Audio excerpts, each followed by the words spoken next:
बहुत बड़ी खुशखबरी है खास करके नए छात्रों के लिए।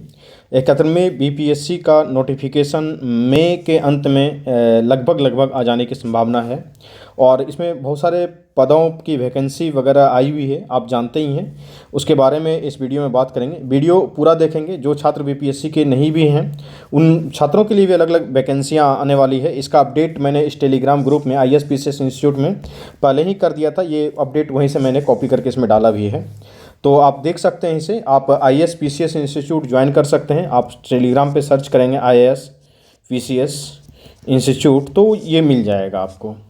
चलिए, करीबन 3000 के आसपास मेंबर उसमें होने वाले हैं उस पार्टिकुलर उस ग्रुप में, जो बीपीएससी वाला ग्रुप है। और भी अलग अलग हमारे ग्रुप हैं, उसमें अलग अलग ग्रुप चलते रहते हैं। तो आइए सिर्फ उसी को ज्वाइन करेंगे। अदरवाइज बहुत सारा ISPCS के नाम से बहुत सारा है, तो इसलिए मैंने ये बताया। चलिए बात करते हैं। देखिए, जो भी छात्र हैं जो बिहार में एग्ज़ाम देते हैं उनके लिए सबसे बड़ी बात है कि जो बिहार का सबसे बड़ा एग्ज़ाम कंडक्टिंग एजेंसी है, जो बीपीएससी है, एजेंसी तो उसे नहीं कहा जाएगा बल्कि वो संवैधानिक संस्थान है हमारा। तो पिछले कुछ समय से विवादों में रहा है, लेकिन वैसी कोई बात नहीं है। अब मामला सब जुडिस है 17वीं बीपीएससी का, और 71वीं में वैकेंसी अच्छी आने वाली है। अब 2-4 पोस्टों के बारे में पहले मैं जिक्र करता हूँ। मैं यहाँ कलर चेंज कर लूँ थोड़ा सा। तो देखें, ये जो BCO का पद आपको दिख रहा है, ब्लॉक कोऑपरेटिव ऑफिसर से बोलते हैं, ये पद तो बहुत पहले से ही क्लियर था। इसमें 502 वैकेंसी थी। ये तो 17वीं बीपीएससी में ही जोड़े जाने थे, क्योंकि उस समय विवाद होना स्टार्ट हो गया कि सब वैकेंसी इस बार ही दे दिया जाएगा तो अगली बार के लिए क्या बचेगा। तो इसलिए इस पद को जोड़ा नहीं गया था। अदरवाइज ये तो पहले से क्लियर ही है कि ये ब्लॉक कोऑपरेटिव ऑफिसर BCO के 502 पद, ये तो कब से मंजूरी है। बीपीएससी के पास ये पद पड़े हुए हैं। ये तो ऑटोमेटिक जुड़ना ही जुड़ना है, कोई पद जुड़े न जुड़े। 500 तो आपको यहाँ से हो गए। प्रखंड अल्पसंख्यक कल्याण पदाधिकारी, आप इस पोस्ट के बारे में नहीं जानते होंगे। जिसमें आमिर सुहानी साहब बिहार में थे, तो उन्होंने काफ़ी काम किया था इस क्षेत्र में, खास करके प्रखंड अल्पसंख्यक कल्याण पदाधिकारी हो या फिर डिस्ट्रिक्ट माइनॉरिटी वेलफेयर ऑफिसर होते हैं इनके सीनियर। आप इनका ऑफिस वगैरह जाके देखेंगे डिस्ट्रिक्ट में, तो बेहतरीन बना हुआ है। बाकायदे इनको तो अलग से इनके फंड भी आते हैं माइनॉरिटी वेलफेयर के लिए, और काफ़ी अच्छा पद है ये। तो इस पदों पे वैकेंसी, ये DMWO का पद काफ़ी अच्छा माना जाता है जिला में। आप इस बात को ध्यान रखेंगे। यहाँ जो उसके जूनियर का पद है वो भी बीपीएससी से ही है। तो प्रखंड अल्पसंख्यक कल्याण पदाधिकारी का 452 पद है। ये जनवरी 2025 में इसकी मंजूरी दे दी गई है कैबिनेट के द्वारा। तो 400, 500, 550, आप देख रहे हैं इतने पद नहीं आते थे पहले। 64वीं बीपीएससी के बाद ये ट्रेंड नहीं था। 65वीं को ले लीजिए, 66वीं को ले लीजिए, 67वीं को ले लीजिए, 68वीं को लीजिए, 69वीं को ले लीजिए, इतने पद नहीं आते थे। हालात तो 200, 250, 300 पद तक चले गए थे। ये फिर 70वीं से थोड़ा सा चुनावी साल है, इसलिए इस तरीके की वैकेंसियां देखी जा रही हैं। हम लोग बहुत लंबे समय से कवर कर रहे हैं बीपीएससी को। 59 जिस समय वैकेंसी आती थी उस समय की बात से मैं बता रहा हूँ। तब से लेकर अब तक मैं लगातार इन चीज़ों को मॉनिटर करते आ रहा हूँ, देखते आ रहा हूँ। तो ये काफ़ी अच्छा वैकेंसी माना जाएगा, इसमें कोई डाउट नहीं है। और 2-2 वैकेंसी आप सोच सकते हैं। वाणिज्य कर विभाग ने 460 पद की मंजूरी दी है। कैबिनेट की कल जो बैठक हुई है उसमें 460 पद, उसमें से हमें तो उम्मीद है कि ये 200 प्लस पद जो है ये एस्टैक के बनेंगे। आप समझ रहे हैं, लेवल 9 का ये पद है एस्टैक। एक समय इनकी इतनी चलती होती थी इन पदों की कि आप सोच नहीं सकते हैं। स्टेट टैक्स असिस्टेंट कमिश्नर ये कहे जाते हैं, और इनका प्रमोशन वगैरह भी काफ़ी बेहतरीन है। बहुत अच्छा डिपार्टमेंट है ये। और कर संग्रह, आप जानते हैं, कर संग्रह के बारे में मैं बता दूं कि पिछला वाला बजट आप जब पढ़े होंगे तो उसमें माननीय वित्त मंत्री सम्राट चौधरी जी ने कहा था कि सरकार को राजस्व के अलग से कुछ व्यवस्थाएं ढूंढनी होंगी, क्योंकि इन्होंने बहुत सारे वैकेंसीज वगैरह भी ली हैं टीचर वगैरह में, और भी आप देख रहे हैं कि अलग अलग जगह वैकेंसी हो रही हैं। तो obvious सी बात है कि राज्य को राजस्व की ज़रूरत पड़ेगी, तो कर संग्रह के लिए जो है कि ये व्यवस्थाएं की जाएंगी। और जब भी वित्त मंत्री जी ये रहते हैं, इनको तो मैं बहुत पर्सनली व्यक्तिगत रूप से बहुत अच्छे से इनको जानता हूँ, बहुत अच्छे व्यक्ति हैं ये। तो ये जब भी किसी विभाग में गए थे, तो ये जब पंचायती राज विभाग में थे तो उन्होंने BPRO के पद को बहुत मजबूत कर दिया था। अलग बात है कि अभी इनका जो है कि कुछ पावर BDO को मिल गया है। अब ये जो भी है उनका इंटरनल मामला चल रहा है, लेकिन जब भी ये जाते हैं तो ये पद सृजन वगैरह में काफ़ी अच्छे माने जाते हैं। वैसे राजनेता है हर कोई, तो हर कोई अलग अलग विचार हो सकता है इनके ऊपर। जो भी बच्चे UPSC और PCS, हमारा इंस्टीट्यूट का नाम ही है IAS PCS इंस्टीट्यूट। तो आईएएस और पीसीएस के जो भी बच्चे तैयारी करते हैं, स्पेसिफिकली हम लोग उस पर फोकस करके काम कर रहे हैं, और भी हमारे बहुत सारे वर्क हैं। तो इसमें आप देखिए कि जो बच्चे यूपीएससी या बीपीएससी या और भी कोई पीसीएस का एग्ज़ाम देते हैं, उनके लिए कितनी अच्छी अपॉर्चुनिटी है। अभी गोल्डन पीरियड चल रहा है, आपको मैं समझाता हूँ, थोड़ा सा और मुझे समय दें। अब देखिए कि 17वीं बीपीएससी का 13 दिसंबर को एग्ज़ाम हुआ, फिर 4 जनवरी को री एग्ज़ाम थोड़ा सा पीटी का होना पड़ा, 25 अप्रैल से जो 21 का एग्ज़ाम होने वाला है। ठीक, अब देखिए आरओ एआरओ का एग्ज़ाम डेट उन्होंने दे दिया है। 27 जुलाई को आरओ एआरओ 2023 वाला जो है उत्तर प्रदेश में वो एग्ज़ाम होना है। यूपीपीएससी का शायद 24 मार्च ही इसका लास्ट डेट है फॉर्म भरने का, वो फॉर्म भराए जा रहे हैं। और उस तरीके के जो प्रखंड सांख्यिकी पदाधिकारी के वैकेंसी निकले हुए हैं, इसमें इंजीनियरिंग वगैरह वालों को भी भरने का शायद मौका मिलेगा इसमें, हमें जैसा लग रहा है, क्योंकि उन्होंने लिखा है कि जो सब्सिडरी में भी रहेगा तो वो क्लियर करेंगे। तो ये बीएसएससी करवाएंगे, तो देखते हैं कि क्या वो क्लियर करके देते हैं। अभी तो 1 अप्रैल से फॉर्म भराना है पूरी तरीके से, तो उन्होंने सारा चीज़ दिया भी नहीं है, सिर्फ एक नोटिफिकेशन टाइप का आया हुआ है। तो ये पद निकलने वाले हैं। उसके बाद बीपीएससी में मैंने इतने पद तो बता दिए, उसके बाद भी मैं बताता हूँ, कल ये परसों की न्यूज़पेपर में था कि जो राजस्व विभाग है, वो भूमि वाला जो है, ये आरओ जो करते हैं, जो revenue and land reform department है, मैं हिंदी में थोड़ा सा मिस्टेक कर रहा था, तो जो भूमि एवं कर सुधार, ऐसे ही मैं भूल रहा हूँ उसको, revenue and land reform department उसको बोला जाता है, जिसमें कि आरओ और सीओ बनते हैं। तो जो आरओ और सीओ की, इसमें भी उनके मंत्री जी ने बताया था कि कई सारे कर्मचारियों का चयन हो चुका है, बहुत सारे उसमें कर्मचारी के भी पद आने वाले हैं। और जो आरओ की वैकेंसी होती है ना, जो बाद में चल के प्रमोट होकर सीओ बनते हैं, इनकी भी वैकेंसी आने वाली भी है, और कुछ तो चयन चल भी रहा है, कुछ लोग ट्रेनिंग कर रहे हैं। उन्होंने बाकायदे वो जवाब दिया था, आप विधानसभा वाला जो चलता है उसका स्पीच वगैरह सुनेंगे तो उसमें आपको पता चल जाएगा। तो आरओ की भी वैकेंसी आप आने तय मान लीजिए। ये पुष्ट खबर बता रहे हैं अभी हम, एकदम पुष्ट खबर है, ये वैकेंसी आने वाली है, इतना हो चुका है। उसके बाद भी अभी बीपीएससी अधियाचना भेजने के लिए बोलेगी, सभी विभाग अधियाचना भेजेंगे, वो अलग से वैकेंसी आएगी। तो कुल मिला के आप ये मान के चलिए कि 1500 से नीचे किसी भी सूरत में नोटिफिकेशन नहीं आने वाला है, बिल्कुल तय है। 1500 प्लस वैकेंसी बीपीएससी 71 में रहने वाली है। इतनी वैकेंसी कहीं नहीं आती, आप किसी भी स्टेट में जाके देख लीजिए कि खास करके उसके स्टेट पीसीएस के एग्जामिनेशन में, बिहार में तो अभी आप समझ ही रहे हैं कि एकदम स्वर्णिम काल चल रहा है, कभी नहीं देखा था। मैं इतने लंबे समय से देख रहा हूँ बिहार को।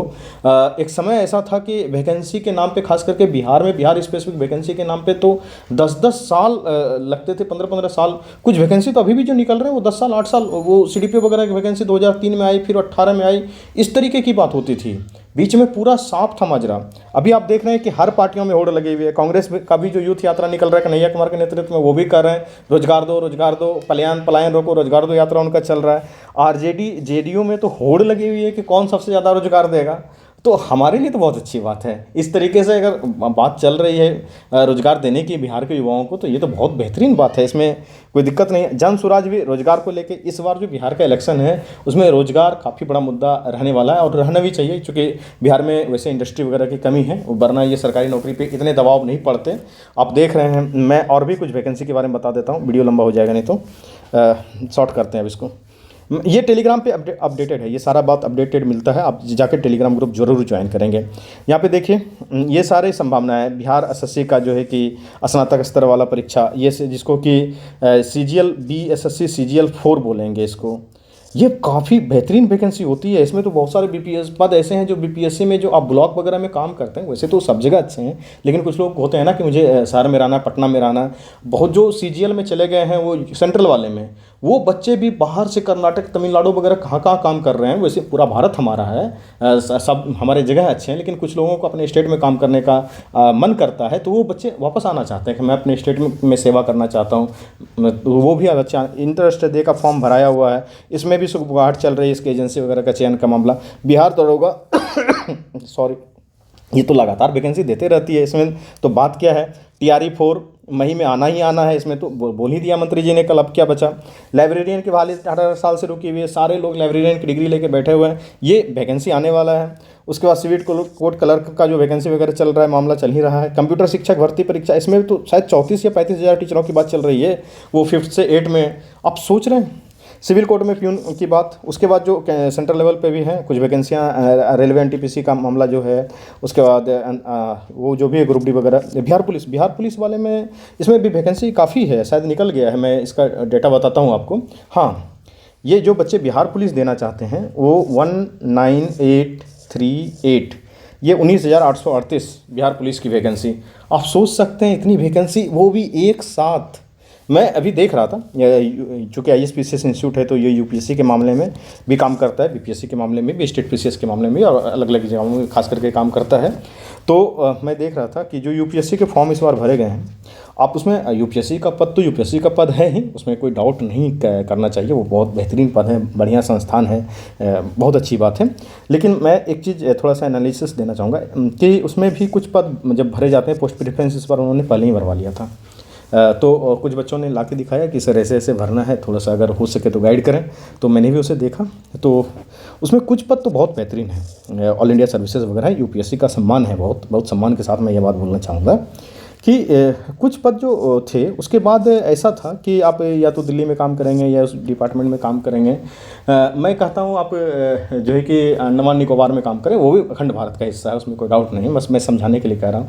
या नागालैंड में काम करते हैं, सब जगह पूरा भारत मेरा है, मेरा भारत प्यारा है, महान है, पूरे अखंड भारत में हम लोग सब काम करना चाहते हैं। मैं इस डिस्क्लेमर के साथ ये बात बोलना चाहूँगा कि आप देखिए कि आप केरल में कुछ काम कर रहे हैं या कहीं और काम कर रहे हैं, लद्दाख में काम कर रहे हैं या कहीं भी कर रहे हैं, सेवा दे रहे हैं, हर जगह भारत में आप सेवा दे रहे हैं। उससे अच्छा है कि बिहार में एसडीएम बन के सेवा दे रहे हैं, अपने राज्य में सेवा दे रहे हैं।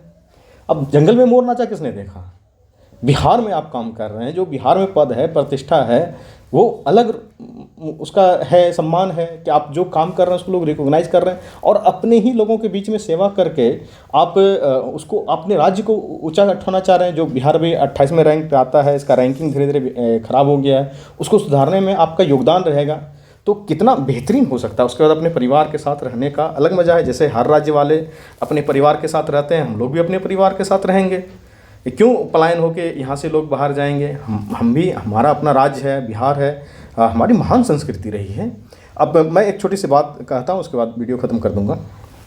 देखिए, रशिया यूक्रेन वगैरह का वार जो भी चल रहा है, इसमें मैं एक अलग एंगल लेके चलता हूँ यहाँ से कि ऐसा है कि रूस के पास लगभग उसके सैंक्शन लगे, अर्थव्यवस्थाएँ वगैरह पूरी तरीके से ध्वस्त वगैरह हो गई, आप देखें ही। लेकिन रूस के लोगों में, और आप देखेंगे कि वो कर्मठता अभी भी बाकी है। उसे लगता है कि मैं उस समय का यूएसएसआर का व्यक्ति कैसे झुक सकता हूँ। आप देखिए डोनाल्ड ट्रंप साहब को उन्होंने 1 घंटा वेट करवाया।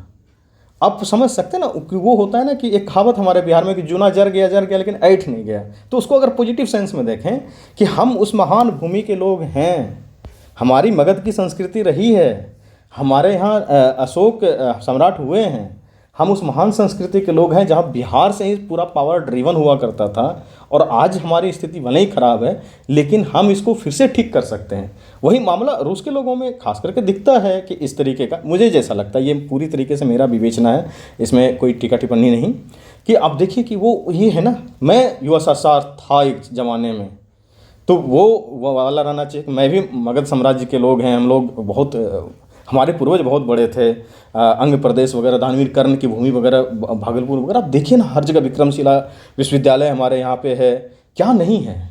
नालंदा विश्वविद्यालय, एक ज़माना था 3 विश्वविद्यालय हुआ करते थे, उसमें से 2 विश्वविद्यालय तो बिहार में थे। अब देखिए कि नालंदा भी बिहार में, विक्रमशिला भी बिहार में। आज संयोग की बात है, विक्रमशिला यूनिवर्सिटी को भी सेंट्रल यूनिवर्सिटी बनाने की बात हो रही है। जिस तरीके से नालंदा का रिनोवेशन हुआ उसी तरीके से विक्रमशिला का भी होने वाला है। तो आप ये, और शिक्षा के रूप में बिहार जाना जाता है, और हम लोग सरकारी नौकरी का अलग ही सम्मान है, ये बात आप मान के चलिए। मैं देखता हूँ समाज में जो रिस्पेक्ट वगैरह मिलता है सरकारी नौकरी में, अच्छी बात है। देखिए, सम्मान सब लोगों का होना चाहिए, ऐसा कुछ नहीं है। वीडियो काफ़ी लंबा हो गया, मैं नहीं बोलूँगा, अपनी वाणी को यहीं विराम देता हूँ। मैं छात्रों से ही कहना चाह रहा हूँ कि जो भी आप काम कर रहे हैं, बहुत लोग ऐसे होते हैं जो चले गए हैं, पहले से सिलेक्टेड हैं, कहीं पे किसी पोस्ट पे काम कर रहे हैं, लेकिन उसका मन नहीं लग रहा है उस पोस्ट पे, काम का दबाव ज़्यादा है, वो अपने रुचि के अनुसार से सरकारी नौकरी में रहते अलग अलग कार्य नहीं कर पाते हैं। तो ये जो वैकेंसी आ रही है ना, अपने ऑफिस से थोड़ा सा टाइम निकालिए, किसी अच्छे लोगों के संपर्क में आइए, सही गाइडेंस लीजिए। आप पहले से भी सिलेक्टेड हैं, आपको बहुत ज़्यादा पढ़ाने की बात नहीं है, आपको एक अच्छे गाइडेंस और मेंटर की आवश्यकता है, तो आप हमारे साथ जुड़ सकते हैं। जो नए बच्चे हैं वो भी जुड़ सकते हैं। आज के समय में इन्फॉर्मेशन का ज़माना है, अगर आपको कोई सही तरीके से सिर्फ गाइड भी कर देना तो आप अपना तैयारी बहुत अच्छे बेहतरीन तरीके से कर सकते हैं। और हो सकता है कि वो लेवल आपका थोड़ा सा नीचे हो, ऊपर हो, लेकिन एक समय बहुत इंपॉर्टेंट होता है आज के समय में। मेंटल पीस बहुत बड़ा चीज़ होता है।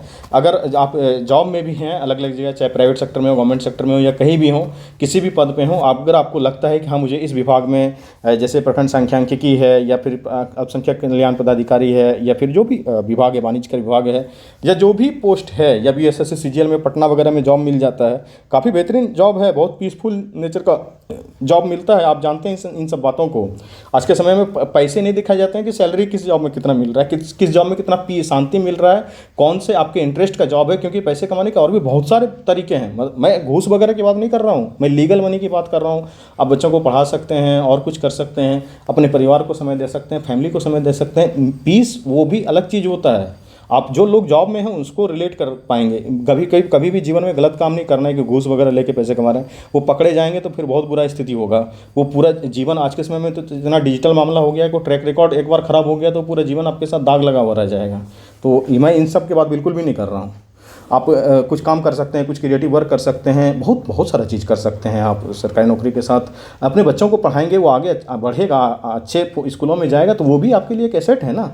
वो आप इस चीज़ को समझिए, परिवार को समय दे रहे हैं तो वो अलग चीज़ होता है। अपने माता पिता का सेवा कर रहे हैं पटना में रह के या कहीं भी रह के, वो अलग चीज़ है। जो लोग जॉब में हैं इस बात को रिलेट कर पाएंगे, जो स्टूडेंट हैं वो इन चीज़ों को बहुत ज़्यादा रिलेट तो नहीं कर पाएंगे। तो मैं उनको भी कहना चाहता हूँ, सभी लोगों से आह्वान करना चाहता हूँ, प्राइवेट सेक्टर में आपका बॉस डांट रहा है, आप आइए, बढ़िया सरकारी नौकरी मिल रहा है, कीजिए। इससे अच्छा मौका नहीं आने वाला है, ये बात आप लिख के लीजिए। क्योंकि धीरे धीरे सब पद जब भर जाएंगे, एक समय था 2012-13 का ज़माना, आप सुने होंगे, उस समय बैंकिंग की वैकेंसी बहुत आती थी। कहाँ गए वो बैंकिंग के जॉब? एक ज़माना था रेलवे की वैकेंसी बहुत आया करती थी, ख़त्म हो गया ना। ये बिहार के वैकेंसी का दौर खुला हुआ है। ये भी आज नहीं तो कल जब पद भर जाएंगे तो धीरे धीरे वैकेंसियाँ तो कम होंगी ना। ये तो कॉमन सेंस की बात है। चलिए, बहुत बहुत धन्यवाद।